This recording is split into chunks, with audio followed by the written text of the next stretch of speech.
Imagine waking up every single morning knowing that a single letter, a misplaced word in a public forum, or a simple change in the mood of a volatile tyrant could end your life before sunset.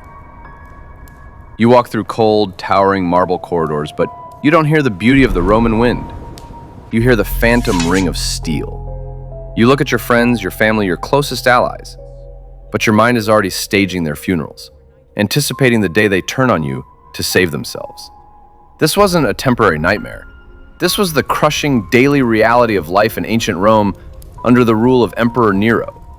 And in the dead center of this psychological slaughterhouse sat Lucius Annaeus Seneca, a man of immense wealth, massive intellect, and absolute suffocating terror.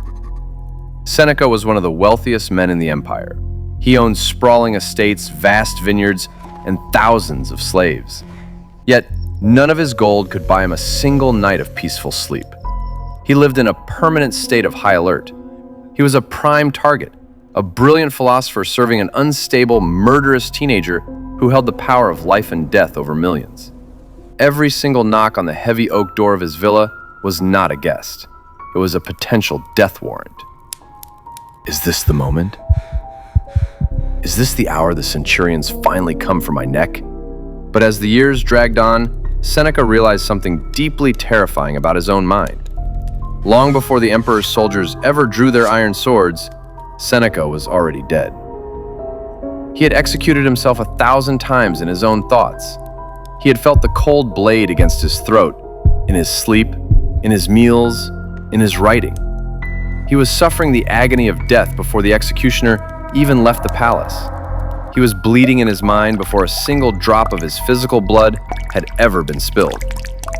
He realized that the anticipation of the catastrophe was actually causing him more profound, systemic psychological damage than the catastrophe itself ever could. In his famous 13th letter to his friend Lucilius, Seneca sat down and wrote a line that should be carved into the screen of every smartphone on Earth today. We suffer more often in imagination than in reality. He called this self-inflicted torture being miserable in advance. It is the dangerous self-destructive act of borrowing tragedy from a future that hasn't happened yet. It is paying high interest on a debt of pain you might never actually owe and allowing your own mind to act as your preemptive executioner. We look back at Seneca's ancient, brutal world and we think, thank God we survived that. We think we are safe because there are no armored centurions waiting at our doors, no emperors holding our lives in their hands. But we are lying to ourselves. The tyrant didn't die. He just changed his form. And today, he lives inside your pocket.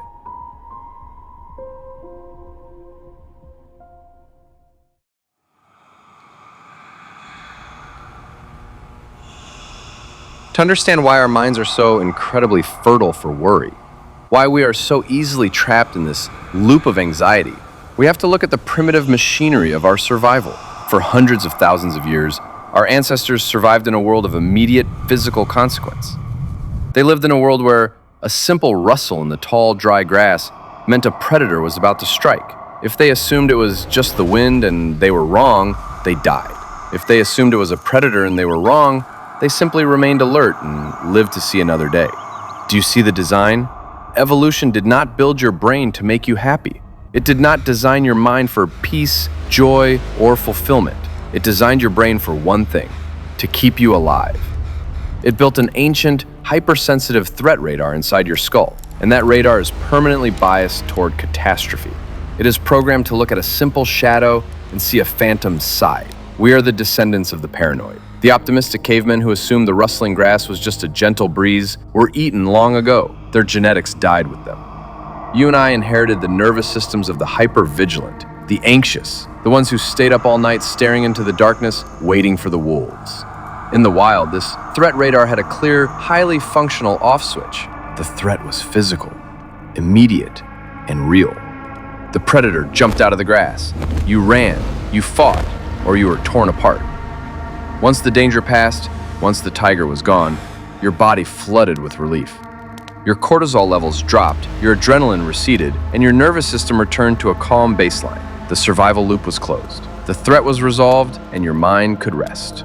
But what happens to that ancient survival loop when the threat is no longer physical?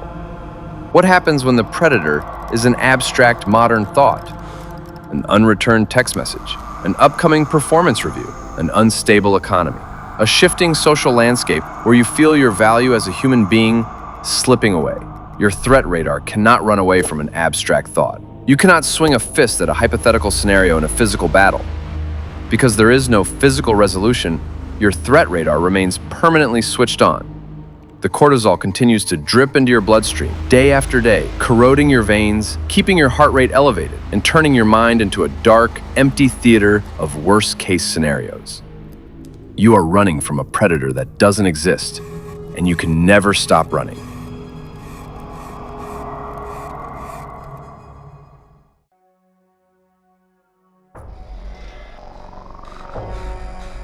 This evolutionary vulnerability, this hypersensitive threat radar we inherited from the dirt, is today the most valuable, highly contested real estate on Earth.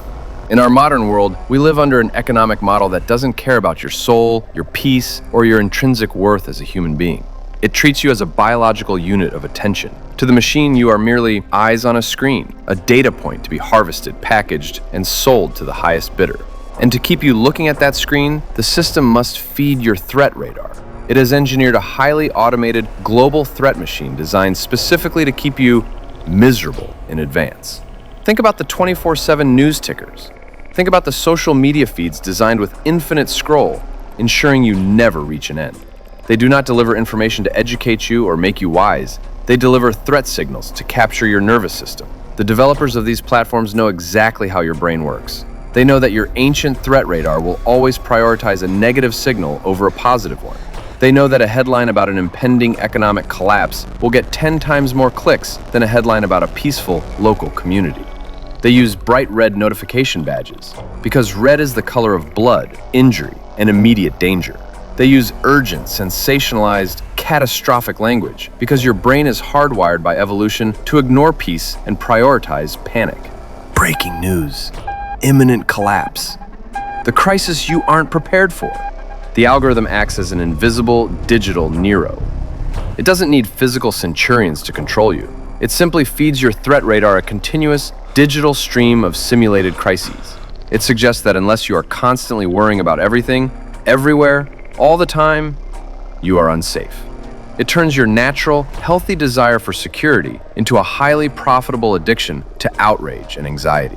You check your phone not to connect with those you love, but to scan the horizon for the next phantom scythe, and the machine smiles. Because every single second you spend spiraling in imagined terror is another cent of ad revenue in their digital ledger. Your anxiety has been successfully monetized.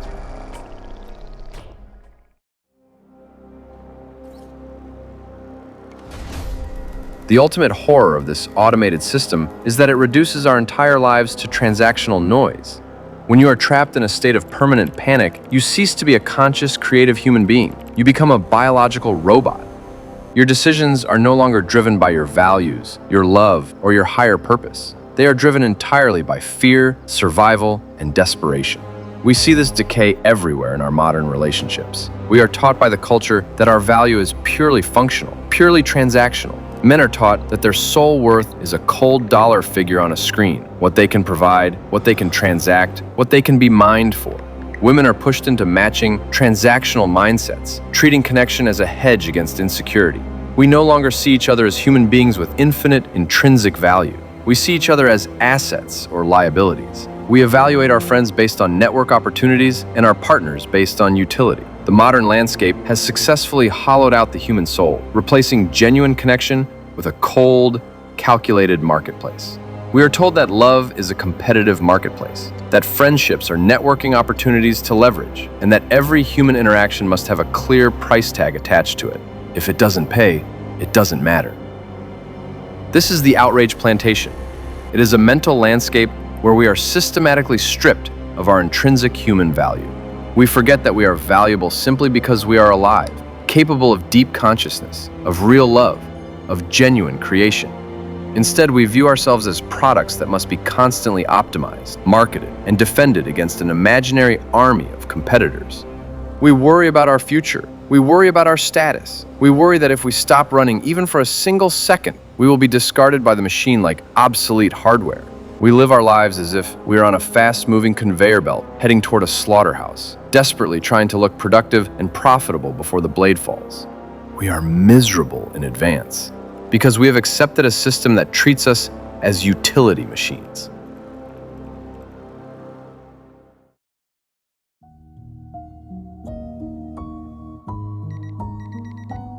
But there is a line that the modern machine cannot cross unless you choose to let it. To break this paralyzing mental spiral, we must return to the dirt of ancient Rome, to the very wisdom Seneca practiced when the shadow of Nero grew too dark to bear. It is called the Stoic dichotomy of control. It is not an abstract theory, it is a deceptively simple, razor-sharp tool designed to cut straight through the digital noise. Seneca argued that the entire universe is divided into two distinct territories. On one side, there are things that are completely outside your control. The volatile moods of the emperor, the geopolitical storms, the algorithmic feeds, the actions of others, and the inevitable arrival of tragedy. On the other side, there is a very small, quiet, and sacred space. Your own thoughts, your own actions, your own character, and how you choose to respond to the present moment. When you draw this line in the mud, the phantom sides instantly lose their power over you.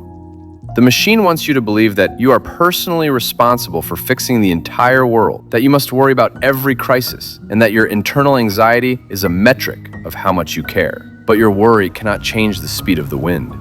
It can only exhaust the sailor. Let go of what you cannot steer. Look at your screen right now. Look at the digital matrix trying to force you into a panic. Ask yourself, can I control this threat right now in this physical room? If the answer is no, then treating it as an immediate danger is a direct betrayal of your own soul.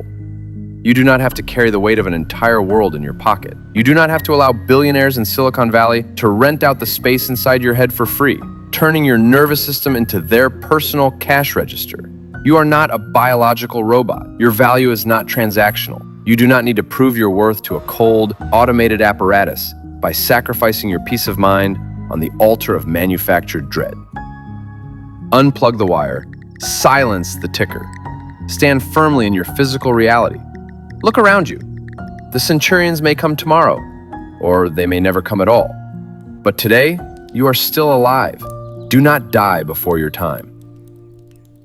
Stop being miserable in advance. Reclaim your mind. Reclaim your soul.